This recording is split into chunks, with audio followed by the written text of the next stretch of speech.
Coming up on this episode of the Morning Star Podcast. One of the big ones would be to use public transportation sometimes.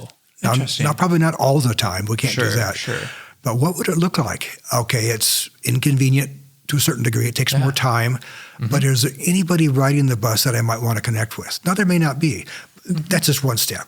Maybe I change my route and I have coffee somewhere else. And I see the same guy sitting over there having coffee. And I just, hey, do you mind if I sit down with you? And we just share a little bit. I don't know. I have to go out of my way to interrupt my pattern to catch somebody else and think, this is not about me today. Maybe there's someone else that needs encouragement or hope.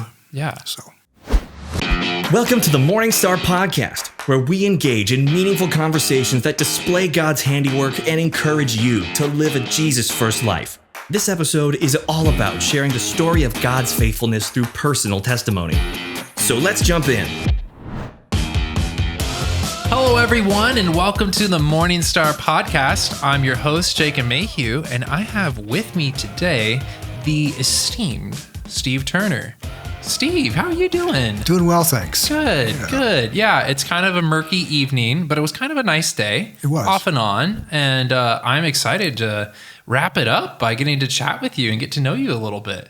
Good. Yeah, so why don't you start, just tell us a little bit about yourself, what you do, where you're at with life, maybe your favorite color, just how long you've been at Morningstar, just kind of the basics. Well, my wife and I came here about a year and a half, 2 years ago. Actually, we downsized, moved to Salem, began to look for a church, and we ended up here. We loved the worship and the teaching, and we got involved in life groups early on, and that's been great. Yeah. So a good way to connect for us. Awesome.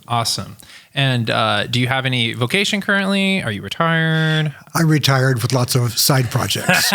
So we have 10 grandkids, and we love to engage with them. So, wonderful. yeah. Absolutely wonderful. Yeah. So you came to Morningstar 2 years ago. Where did you guys move from? From the McMinnville area, actually outside of McMinnville. We had little 4 acres and animals and so forth, and it was fun. But it got to where it was just too much to take care of. It took so much of my time that I wanted to, have some hobbies besides mowing pastures and lawns. Animals are a lot of work. Yes. So is that kind of like the area you grew up? Did you grow up in McMinnville or? No, my wife grew up in the Newburgh area, so she went from grade school on, and we met in college at Northwest Nazarene. Nice. Then while I was at college, my parents then moved from Eastern Oregon, where I went to high school. They came to Western Oregon to teach school in the Yamhill-Carlton area. So they spent years there, and that's kind of what drew us to Western Oregon. Okay. Nice. That's kind of a tour of a lot of the Northwest right there. So that's kind of fun. So take us a little bit into your life, Steve. Okay. I mean, I think I probably met you close to when you started at Morningstar. I think so. I remember meeting you at like a sports camp, I think was maybe where I first met you. But take us back a little bit. Like, where did you start in life? Like, where did you grow up? What was your situation like? What kind of home were you born into? Sure. Yeah. Well, I was born in Idaho, but my parents were from the Midwest. So after World War II, Dad got the idea to go west. And so he and Mom took a small church in Idaho. He was raised in the church, and Mom as well, both strong Christians. And so he was there teaching school in Garden Valley, Idaho, little place. Now it's turned into a resort. But pastored church there, and then decided to go back home to Michigan to get his master's degree and be certified. So then my growing up years were in Michigan through grade school, through middle school. Oh, okay. And we had a good home life. Both Mom and Dad were good parents, heavily involved in music and sports. The challenge for me were 4 boys, and we were very competitive. Mom and Dad raised us that way, and that's good, and it also could be challenging. So I had some struggles in middle school and high school because I love music and I love sports, but I was average at sports. And my older brothers were just amazing. Yeah. And so it was tough for me to keep a good attitude, and I didn't always do that. So that was my struggle of being able to let some of the competition let go of it and just find myself. It took me a while to do that. Were you the youngest of the four siblings? I was number 3. Number 3. Okay. So as a little kid, I was the one always running ahead, exploring, tripping, skinning my knees, but I always wanted to know what was around the next corner. Yep. And Big Brother was pulling me back. Slow down. What are you doing? And teasing and so forth. Yes. But it took me a while to find my place, to find my step. Sure. And so high school was a struggle for me. Yeah. I did well academically and musically, but emotionally I was struggling. Yeah. And where were you at with your relationship with Jesus at the time? Would you say you were a believer, or like what was going on? I was a believer. Okay. And so I came to Christ at age 8 at a family camp, and it was a wonderful experience. Good. My brother, just older than myself, we went forward the same time and gave our hearts to Christ. Yeah. And I had a basic knowledge, good home life, good parenting. But in high school, because of the struggle of my identity, I didn't turn my back on God, but I would say I was a carnal Christian in that I let man's ideas, trying to please man, became almost as important as trying to please God. And trying to make friends too hard. I tried too hard. Play was my my MO. Yeah. And it took a while to get through that. Yeah. What did that process look like? What brought you to like an awareness of you living as, did you say carnal Christian? Is that what I heard? Well, yeah. I mean, it's not that I didn't go to church, and on Sundays, I was a decent kid. Yeah. But during the week, my language started to slip. If I'd lose my temper with the football coach or others, they go, "What are you doing?" And I really, in the moment, I wasn't serving Christ in that moment. I was just allowing my anger to get control of me, and I wasn't a good example. And the paradox is, my senior year, I was president of the Christian club at high school, but on the football field, my language didn't show it. So I knew I was a hypocrite, and I was embarrassed about that. But again, anger was, I won't say out of control, but almost. Yeah. Wow. So okay. It was a struggle. Yeah. And you were aware of that at the time? I was. Yes. Would you say you still have out of control anger issues to this day? No. Okay. And I didn't recognize a lot of my anger was vented toward my father. Interesting. He was a good man, but his standards were very, very high. Expectations were extremely high. Yeah. And I felt like I could never measure up. Now, that probably wasn't true, but that's what I took on. Yeah. Those are the lenses I was viewing life. I'll never measure up. And so I then became that, well, if I don't measure up, I might as well try this. And I never got into any serious trouble, but I really confused those around me because I claimed to be a Christian, and yet I wasn't living that way. What did the healing process, the repenting process from that anger look like for you?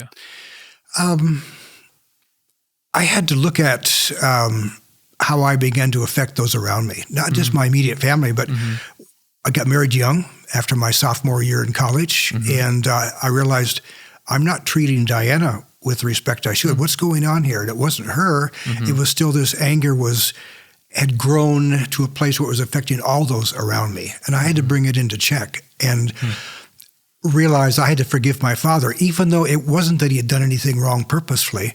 In my heart, I had to give him forgiveness and then be able to give myself forgiveness, really repent of that. And it was a process. Yeah. It took me a while to let go of it. Yeah. What age would you say, like, not like it's like always, oh, darn, you're never going to struggle with anger again, right? But like, what age would you say you kind of got over the hump? I don't think it was until probably late 20s. Oh, okay. It still would surface at times, and I'd catch myself and go, "Oh man, not again." And my wife and I went through some seminars, I won't say marriage counseling per se, but seminars for married couples, and it began to help me see that I wasn't healthy in certain areas. And as I began to deal with that, and again, I think repentance is so big as I was in the Word and seeing, like, Romans 8:1 is one of my favorites. There's now no condemnation for those who are in Christ Jesus. Amen. And I was thinking, why am I still condemning myself? And I was tying my relationship to Christ totally on my behavior. And my behavior should change over time, obviously, but he still loves me no matter. And it took me a long time to embrace that I'm not going to offend God. I can't stop his love. I don't want to stop his love. But as I received it, it began to change me. What was, like, What would you say some of is there like a story you have from that, or like some specific fruit that you remember of like God working in your life and changing you from being like for repenting from your anger, for being a less angry person? Boy, there's a number of spots along the way, but I think with my relationship with my brothers, both gifted athletes, one went on to set records at a small college, and but to realize I wasn't treating him with love. I had a hard time accepting him, just recognize him for who he is and who he was, and being content with that. I didn't need to compare myself with him. And when I was able to talk that through, I realized, wow, I'm freer. I can be me, because my strength is not in sports. It's more in music. It's more in being a bit of a comedian, jokester. Yeah. But I love to be a student. I love to learn. But as I let go of that, I don't have to do this. I was able then to embrace who I really am, who God created me to be. Yeah. And then I was able to relax and just embrace that. And that kind of goes back to the identity thing you were talking about earlier. Yes. Where now you're finding, at least from my understanding, you're finding your identity in Christ. Yes. As opposed to your performance, you would say? Yes. Yeah. Yeah. I think talking about anger is such a fascinating thing. And I don't think maybe we've had, but we haven't had really the opportunity to delve into it on the podcast. What would you say, like, thinking of our church family, thinking of people who are listening to this podcast, is there anything like you would say to someone who's maybe realizing or knows that they struggle with anger, but they don't know what the next step is or what to do with that? Yeah. I think for me, a warning signal or maybe an awareness of, I was always short fused. The smallest thing would irritate me, but I would bottle it up. I wouldn't say anything. And then a day or two or a week later, I would snap at someone and realize, where did that come from? There's still some residual anger going on. And for me, as I was able to release that, I began to live more peacefully with myself and with those around me. And God's peace is just amazing. I thought I had it. Yeah. And we all can embrace more of that. But anger was keeping me from living a life of peace. So that's what I've gained. Yeah. And blessed are the peacemakers. Yes. Yes. That's right. Yeah. No, that's a good word. Family, if you're feeling like anger is maybe something that you're struggling with, or maybe you're just starting to think about it, I mean, sure, take some time, pray about it, examine your heart. But also just, I think, listen to Steve, what he's talking about, what about how to see it, but also about like what you said with identity. I think that's probably a huge part of it. Yeah. What's driving your anger? And for you, it was an identity mismatch. Yes. Right? Yep. So kind of looking at your next phase of life, you went to NNU, you got married. What was next in your life after that? Well, let me just step back just a step here. Please. Because the peace and the anger, So part of it to me was competing in all areas. And the Midwest is different than Oregon, especially in the 50s and 60s. Success is all measured, at least our home it was, on GPA. And if you can get a scholarship in music or sports. And so so our schedule after school was homework, practice your instrument, or sing, and then you're so tired you go to bed. I mean, that's every day is maxed out, and that's what you're expected to do. And so I misinterpreted some of that as I had to perform, or subtle pressure, words like, Stephen, you can do better than that. And I began to twist that to, maybe I'm not good enough. Maybe I can't measure up. Instead of embracing it with a good attitude, or Mom, I know you mean well, or Dad, you mean well. I never measured up in my eyes. And so that took me down the wrong path. That's what I'm trying to say. It's not that competition is bad necessarily, but overdone, it could be a breaking point. And it was kind of a breaking point for me. It took me a while to wrestle through, no, I don't have to compete. Do my best and be content with that. And that was part of the wrestling process for me. It's almost like a form of idolatry where you're making your competitiveness, your ability to perform, your ultimate, right? Yeah. When you're taking something and making it that core of your identity. Right. Is that not just idolatry? Yeah, I think so. Yeah. Yeah. Yeah. Did that change the way, like, you parented at all? Like, kind of having that awareness? How so? Yes. Well, early on, I think I was too too quick to discipline, or my voice was too stern. I didn't need to be that way. Yeah. And the thing that I was missing, this is the piece I was trying to remember. I was really a tender kid growing up, but when a tender kid gets wounded, they don't want to be touched. What I really needed was a big hug from Dad often, and he was not a touchy kind of person. Just wasn't his makeup. And so now my grandkids or my kids, I hug them a bunch because that's what I needed. And some guys do, some guys don't. But for me, that was a missing link. If I'd been able to receive a big bear hug often, I think that would have melted away the wall between Dad and myself. Yeah. But I've learned that with my kids then, and I became much more gentle as a father. Oh, good. And that gentleness is important. Oh, right? yes. Gentleness is a fruit of the Spirit. Yeah, it's necessary. Yeah, especially with kids. And if you're trying to be like Jesus, who was very gentle with children, right? Yes. Yeah. So looking at your life, I'm assuming kind of, if we're going through the timeline, let's say you got married in college. I don't know when you and Diana started having kids, but sometime in the next few years. Right off the bat. Right off the bat. Okay, perfect. So right off the bat, so you're starting in the young parents and graduating college phase. Like what does life look for you like right after college? Super busy. Yeah. And obviously for any young couple, and if you have a child, you just have to manage well. You have to have lots of hats that you wear. And if you're working as a guy, you got to be able to put that down, come home and be available. Yeah. Be aware, be in the moment with your wife and your son, which we had a son. And it was a challenge, because I had to slow myself down in order to be available. And our firstborn was handicapped. He's autistic. It took us a while. Back in the day, autism was not a clearly defined disorder. Certainly, yeah. And now it's, encompassing a whole spectrum. Yeah. But for him, he was a loving, gentle boy, which was wonderful. Yeah. But he was not verbal until about age 4. And then became verbal. But there were other complications going on. So it took us a while to really find the help that he needed and that we needed as parents. Yeah. But it was a wonderful growing process for all of us. It slowed us down again to realize, wow, life is precious. Let's find out how we can bring alongside the support that he needs. Yeah. And that's kind of, going back, like that's almost like God's hand forcing you to learn to be gentle. Yes.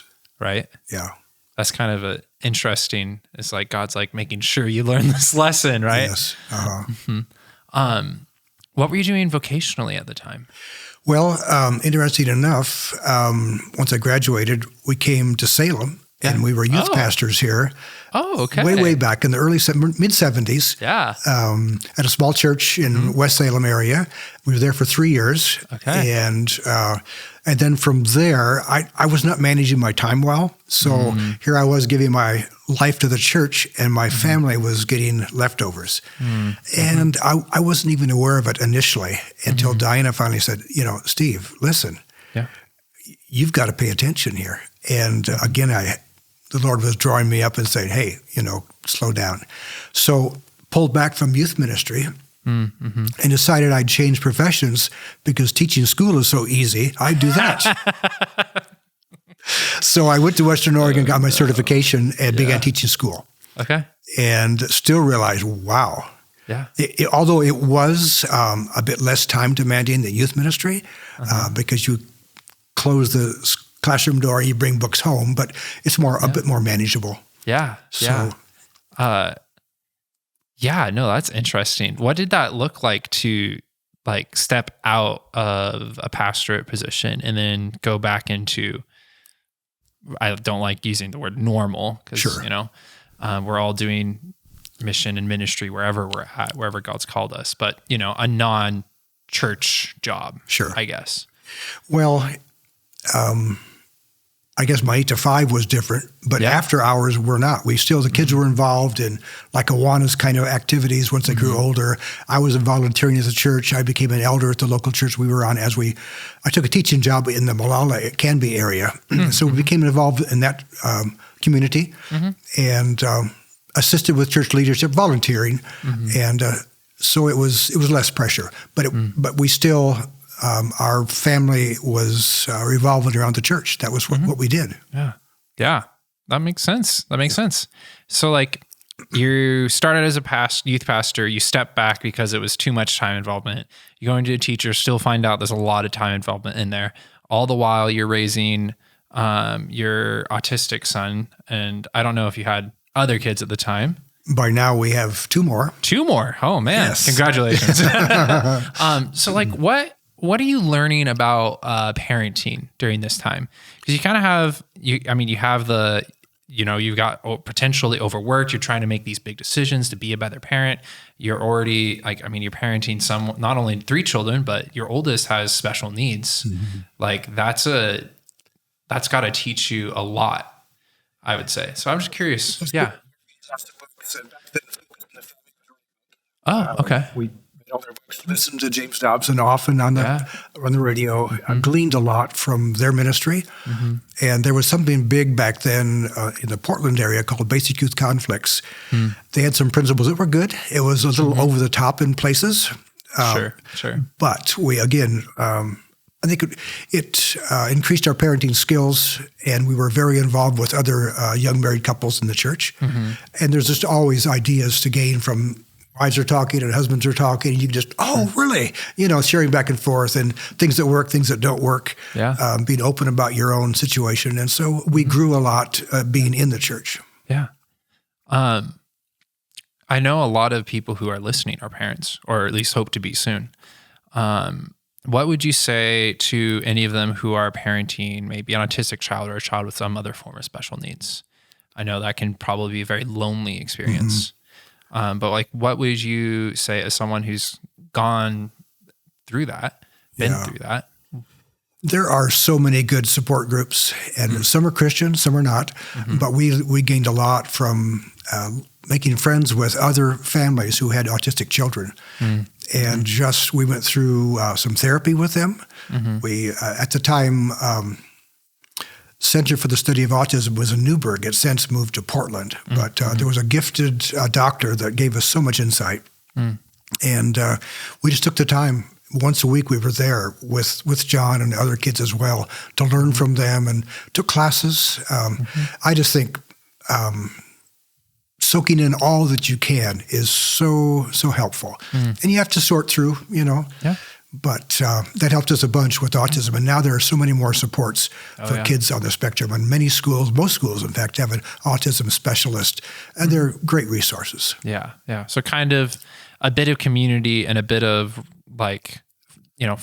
finding out and learning, like these opportunities that you had to learn. Yeah. And for us, our oldest son, John, he was mainstream for a lot of things, which in the classroom. But when we take him to church, he did everything that we did. He was involved in worship, and even though he was off key a little bit, who cares? God doesn't care about that. Yeah. And we got him involved in everything that we could. The church had kind of like a Boy Scout program. He was involved in all of that, and others learned to treat him with respect. So we did as many activities as we could in a normal family. We didn't change our family structure for him, and I think it helped him.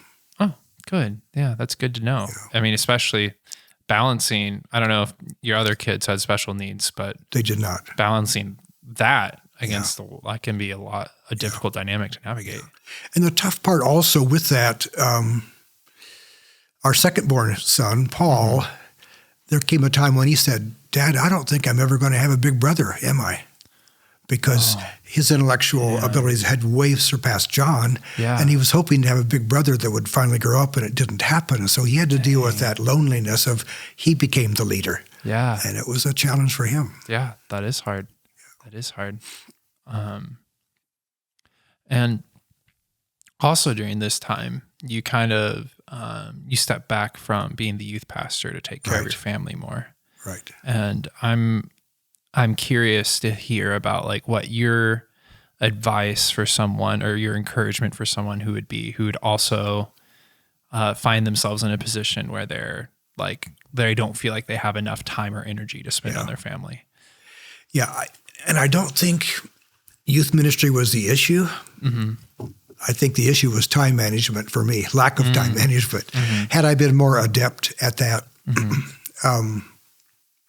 it wasn't just time management as well. The church we were in, the senior pastor, they lost a son through a tragic situation, had huge health issues.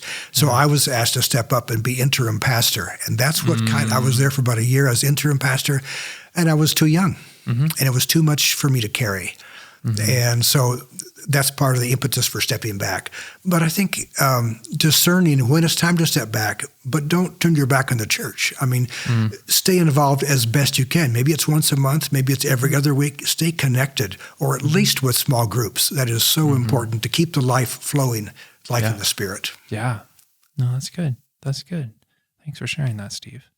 That's a hard situation to be in. Yeah. Yeah. So kind of moving on, at this point, you're a teacher, right? Your children start to grow up. What sort of like happens next in life? Like, there's a lot of things that could happen at that rate. That's true. Yeah. Well, remember, I'm the little guy that runs ahead and skins his knees. Yes. So that little boy is still inside. Okay. So at our home church, a missions couple came through sharing their heart. And that stirred us, wow, maybe we could do that with them someday. And it wasn't long before we went to visit them. They were in southern Mexico at the time. And we ended up there a couple of years later. We joined them with our 3 kids and our autistic son. Yeah. And so I would homeschool in the morning with the kids. And then the afternoons I would go build relationships. Diane was building relationships in the neighborhood as she would learn friends and cook with ladies and learn their language and shop with them. And I was going out into some smaller villages and beginning to meet some pastors and attempt to learn the language. So that was another growing experience, but a positive time for us. It really was. And just out of curiosity, you speak Spanish fully fluent? Well, I used to. Okay. Sure. Been a while. But yes, we were fluent. But it took a while. Yeah. It took a couple of years. Yeah, what was that process like? You went, you uprooted your life. You're in a total new culture and a new language. It's new for you. It's new for your wife. It's new for your kids. What was that? That sounds chaotic. What was that like? We went to cross-cultural training in Pasadena, and then language acquisition made practical, LAMP was what it was called back then. And you would go out. We were sent out into a Korean neighborhood, and we didn't know anything. And you tape record what they're saying, and you play it back and try to mimic it. And the people were very gracious. But the idea was you learn best with the people. And so those were the tools we took with us. We didn't go to language school first. We took a different route. And then after we had quite a bit of language under our belt, then I went to Mexico City to take language school later. Diana was actually more proficient than I. She has such an ear for hearing languages, and she's amazing. So she picked it up, and of course her language, her vocabulary was different because she's talking about cooking styles and vegetables and furniture, and I'm talking about fishing with the guys and, But it was just an interesting, different way of learning. Mine is, I'm more book learning. I listen, but I love to have visual support along the way.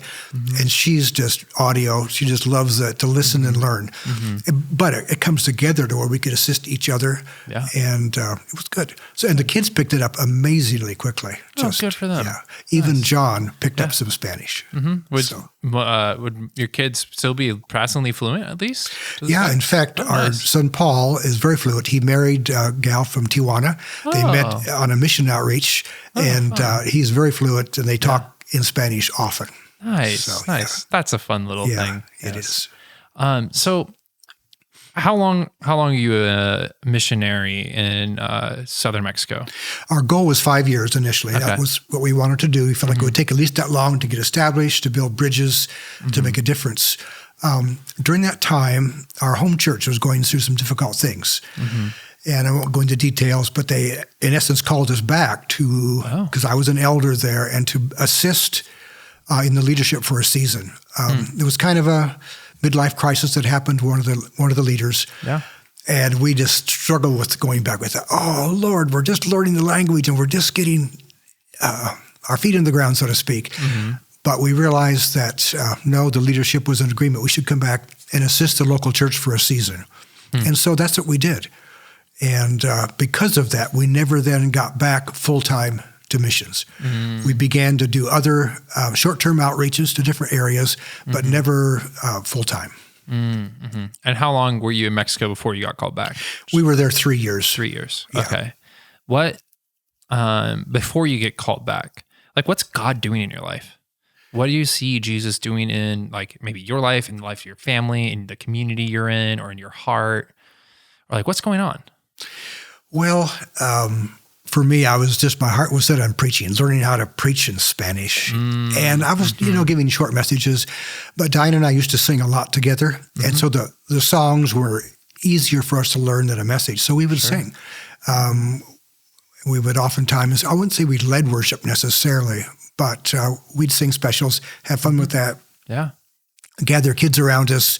And that was a kick in the pants to have kids in our neighborhood come around, play soccer, and then sing with them, teach them songs. So I think the children was probably one of the highlights, but also then going out, we were in Veracruz, beyond that to some smaller areas, traveling with some local pastors. And I think our stronger ministry was probably to encourage them, to renew them, to pray over them, to stand beside them, give them a break once in a while. And so I wasn't in a lead pastor role in Mexico, more of a support role, and I felt very comfortable with that. And did you, I don't know how big of a region you're working with. When you're saying you're going and visiting these pastors, are you talking like you're like in a 10-mile radius, or like just one town, or just for my curiosity? Oh, there were 2 or 3 towns, probably in 30-mile radius. And so one of the older gentlemen, he had a small, I guess you'd call them house churches, best describes them.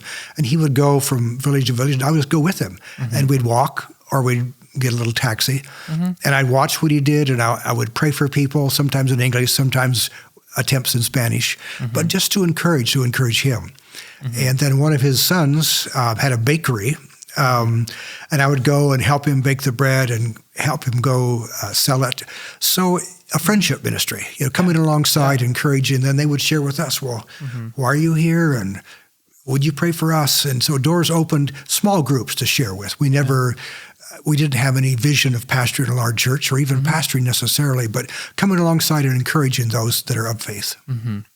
So that if someone were to say, oh, you're a missionary in Mexico, and then you were to describe what you were doing there, those boxes would be a little different. Yes. In like my brain, right? Because when I think generally when we use the word missionary, we're like someone who is very like just focused on evangelism and preaching the gospel. Right. Like, or even to a place where there's not a lot of Christians, as opposed to places where there's pastors to even encourage. Right. I guess how do you reconcile those visions, those different boxes, or like was that a thing you just never like really struggle with, or like what would you say to someone who's thinking along those lines? I think it was. Yeah. Okay. Especially when we would look at other missionaries, but that flag would come up. Do I have to be like them? Wait a minute. I tried that before. That's not really who I am. Can I be myself? So what we did, like I helped a family plant a huge garden of tomatoes, helped them irrigate it so they could earn money to take care of their needs. And simple stuff like digging an outhouse for them. Yeah. They had no running water, no outhouse, and we tried to improve sanitation along with sharing Christ. So it was a mixture of not apples and oranges necessarily, but it wasn't just preaching. Trying to come alongside and help them with their physical need, with their emotional need, if we were able, with their financial need. Yeah. Yeah. It's a kingdom building project either way. Yeah. Good. Yes. Yeah. So like you would say that if someone was going on a mission trip and didn't even have the opportunity to evangelize, that could still be I don't even like using this paradigm, but like a successful mission trip. Right. You would still say that? Yes. Okay. Yeah. Well, case in point. Sure. We had a chance to go back to those areas about 6 years ago. And when they heard we were coming, it was as if we'd never left. I mean, they had a huge party and prayer time, and I don't know how many came, but all of them remembered us. Wow. And it was amazing the relationships that were still there. Came and gave us hugs, and it was beautiful. So you never know in the moment how much you're impacting someone. You just don't know. Yeah. But it can take on many different forms as far as how we serve. Some preach and do an awesome job of that, and that's their strength. Others, their strength is chopping wood or picking somebody up and taking them to the doctor. Those kind of things is what we were doing, some of those. So it was a combination of serving, of being maybe more of a deacon than an elder at times. Sure. Service ministry. But that touches the hearts of people as well. Yeah. And in a way, they clearly remembered you many years later. Yeah. Which is clearly a sign that they saw you as a big blessing, and a big blessing from the Lord. And it's striking. A lot of the things that you're sharing kind of sound like things that I don't need to be in Mexico to do. Like, I'm not going to maybe go build an outhouse, but like helping a neighbor with house projects or with a tomato garden, any of that, like that's stuff I could do in Salem. Right. Why do it in Mexico then? Just out of curiosity. Sure. Yeah. I think initially the couple that we had met that were in Mexico were really reaching some desperate situations where there was, I won't say abject poverty, but people were really struggling out in some of the village areas. And our hearts were touched. How can we help if we can't help these people? So I think that was a pull. Seeing hurting people, and can we reach that? Can we meet that need some way? But yet our mission box was pretty narrow in that, you have to go somewhere to be a missionary? Well, yeah. I mean, no, to be a Christ follower, you have to go No. So like you're saying, you can do that right here. And our life group here at Morning Star does that. We have had a number of outreaches where people have been in need and we've been able to assist them. And that's what Christianity is all about, Christ followers. We're touching those in need and helping them, coming alongside and trying to encourage. And so for us, it wasn't, it was disappointing in one sense to come back from Mexico, to be called back. Yeah. And yet it wasn't a hard transition as far as our lifestyle. Oh, yeah. It didn't really change. Interesting. Yeah, you maybe went from an area where there was more physical need. Yes. There's more physical need in Mexico than in McMinnville? Not McMinnville. Yeah. You're in McMinnville. Okay. Yeah. Perfect. What did you like? So you said your lifestyle didn't change that much. Like, what lesson did you bring back with you from that, if any? Is there like a lesson or a piece of scripture that you just like changed the way you saw things after that trip? Because you lived in another culture for 3 years. I think, first of all, Hispanic culture is different. Yeah. Once you are able to get into their culture, they're so warm and inviting, and come on over, and you might eat at 10 o'clock at night and be there till midnight. Oh man. Yeah. Yeah. Not always, but you're part of the family. Yeah. Here in the Western culture, it takes a little longer to break in, so to speak. Yeah. And then sometimes you're never really invited in. You shake hands at church or you wave, but they don't really want you to get beyond the wave. And we have done some reaching out to our neighbors where we live now here in Salem. And we have found that people are friendly inside their car with the car door closed. And when you go on beyond that, what are you about? I mean, so it just takes longer here to build a bridge. It really does, because of, I suppose privacy is one thing. Safety might be a factor, but just, I'm secure in my own home. Why don't you stay over there and I'll stay here? And some don't want to change that, and that's okay. But those who have an urge to change or an openness to do that, that's what we want to do in our neighborhood right now. That's what we are doing, is beginning to build a bridge there too. But it just takes longer. Yeah. Would you say you and your family tried to live in more of that like warmer lifestyle when you got back, like towards other people? Oh, definitely. Okay. Yeah. Interesting. Why? It was so rewarding rewarding for us, and then also rewarding when you give something. I mean, it's literally true. So much better to give than receive. You get so blessed when you touch somebody else with a gift of a loaf of bread or whatever it might be, and you see the joy that comes over them, comes right back to you. And I love that. Yeah. And that's like, that sounds more like, from what I've heard, a lot of like more I don't have a lot of experience here, so I'm kind of speaking out of my area, but like the kind of that warmer culture pattern extends over towards like the Middle East. Right. And would have probably been closer to the kind of culture Jesus was in, right? I think so. And in the Old Testament, Israel and all of that.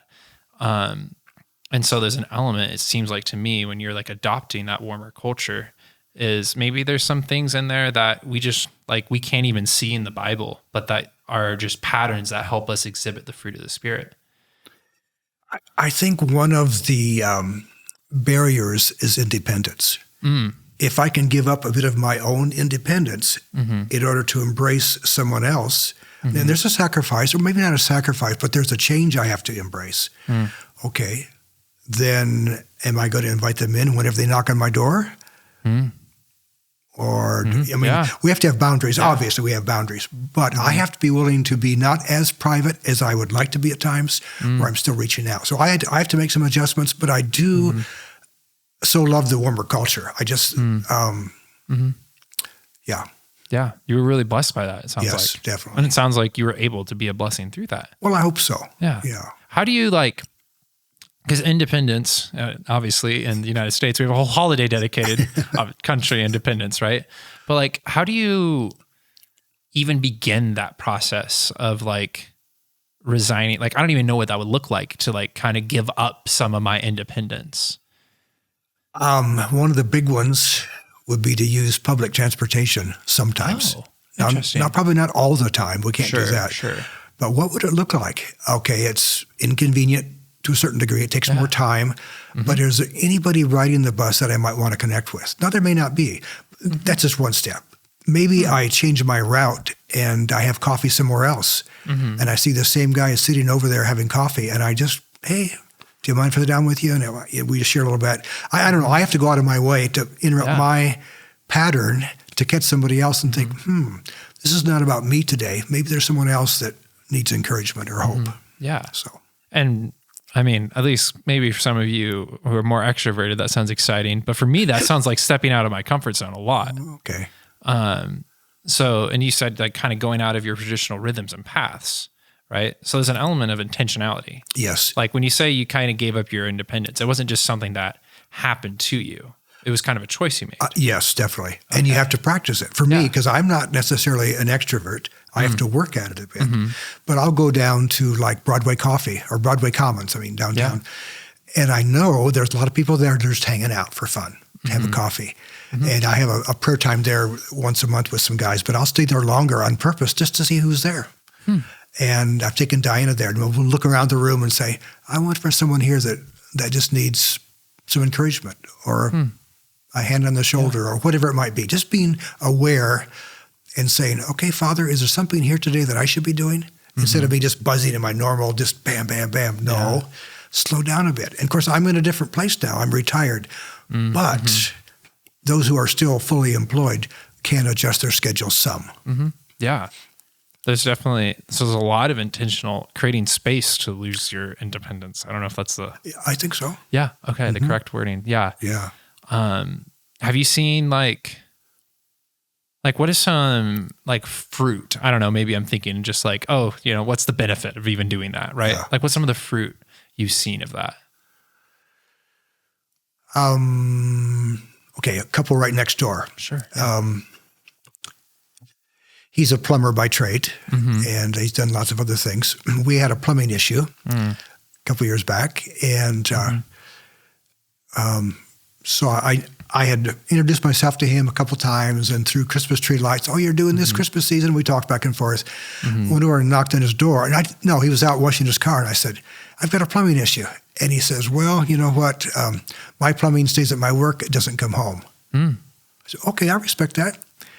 And so then I had a water line break. I didn't say a word to him. I just was working on it. And he says, are you having troubles? I said, yeah. Well, let me help you. Then he offered, and we began to talk back and forth, and I bought him a pecan pie, which he loved. Anyway, just now the relationship is a little bit stronger, but it had to be with his willingness, not me pushing. And now he and his wife wave as they drive by, and we have a little bridge we're working on to friendship, but I'm not pushing it. So just that outgoing, that adjusting schedule or purpose or intent. Yeah. but also knowing, oops, I can go too far. I pushed him a little too much. Back off, Steve. Give him some space. Let him decide. You can't force someone to be your friend. Right. But you can create the opportunity and take that first scary step of walking up to someone and, engaging them in conversation, right? Take on that can be that's just an awkward situation. So it takes an effort or a burden or whatever phrasing you want to use. Right. And so by taking that on yourself, you're and blessing them in a way, because maybe they want a friend, right? Yeah, they may. That's awesome. I am well aware that we probably have gotten maybe halfway through your life. And yet we are well more than halfway through our time. So just of the gamut of the life of Steve that we haven't touched on, what's something you would like, what's just one story from your life or one incident or one lesson you've learned or something like that you would just like to share with everyone? Well, let's see. We'll go down a little farther down the journey. Sure. Mid 90s, we pioneered a church in Carlton, a little town not too far from McMinnville. And here I go again with all this time to balance kids and family and wife. Yeah. But it was such a wonderful, rewarding experience to be in a small community, go prayer walking throughout the town often, getting to know many of the business people downtown. Well, there were only 10, so it wasn't too hard, but I'm being facetious. But the town was only 1,000 people, maybe 1,100. Yeah. And over time, people began to get to know me and get to know Diana, and they trusted us. And so we'd meet them at a coffee shop, have a piece of pie with them. Over time, some of those people came to church, realized, church is not really as weird as I thought. Yeah. My friends are here. We have potlucks and things. So becoming a part of a small community was so rewarding, again, because you reach out, you touch people in need. We had a chance to help. There was a single mom who had a young daughter, and she was in a tough spot, couldn't pay her rent. And so the church stepped to help pay her rent for a month. We paid her light bill for a while until she was able to get on her feet again. Hadn't seen her for 15 years. I was at the DMV filling out some forms, and here comes this lady. Hi, Steve. And I think, who is she? She was that lady that we had helped, and she came on to give me a hug, and she talked for 5 minutes straight about what a blessing our church had been to her family. Wow. So, they come back to bless you again and again. So, again, for me, it's connecting with people. And I want to always do that. Just keep on. So those are the highlights. I took a trip to Burma and Thailand and with a medical mission thing and did all that, but I won't get into details there. But that was awesome. And yet most important for me is connecting with people right here. Yeah. That's what I want to do.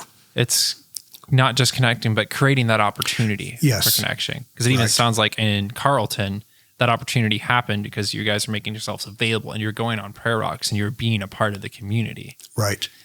And that, I think, especially like in a social media age, if you're talking to maybe a younger generation, it's just so easy to,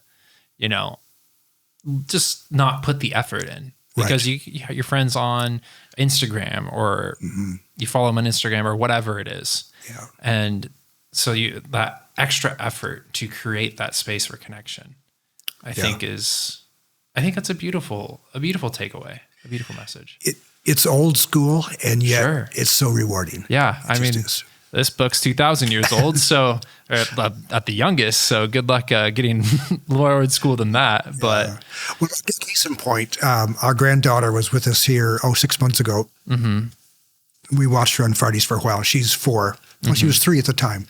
So we're walking up our street, and there's an older gentleman we've never met yet. He's out doing some weeding. And she looks up at him and she says, "Hey, what's your name?" Big smile on her face, and it broke the ice. And he said, "Well, glad to meet you." And we began to talk with him. Yeah. Now we've gone to their home. We've had a meal with them. And it's just, they're wonderful Christians. He's a retired professor from a local university, a godly man, and he and his wife. And that wouldn't have happened without going for a simple walk. And our granddaughter, little kids are bold, and it just broke the ice. And again, an opportunity was taken advantage of there. So. Yeah. And it sounds like a few things. Like the Holy Spirit has kind of like emboldened you and like shown you where you can create those opportunities for connection where you can even give up a little bit of your independence in that process. But it's also just like, it sounds like you've probably cast a lot of seeds. Like you talked about people like, oh, some people push back and like, it's not every time, but it's just constantly being available. And then God is rewarding that over time with the ability to help build his kingdom, to create those friendships and the relationships. Yeah. Awesome. Thank you so much, Steve. Thank you so much for being on the podcast. I am very blessed to be able to call you a friend, to be a part of the Morning Star family with you. I'm grateful to have gotten to know you pretty well over these past couple months and just see your heart for people, your heart for others. And I'm super excited that I got to hear some of your story, that we got to share that with our family.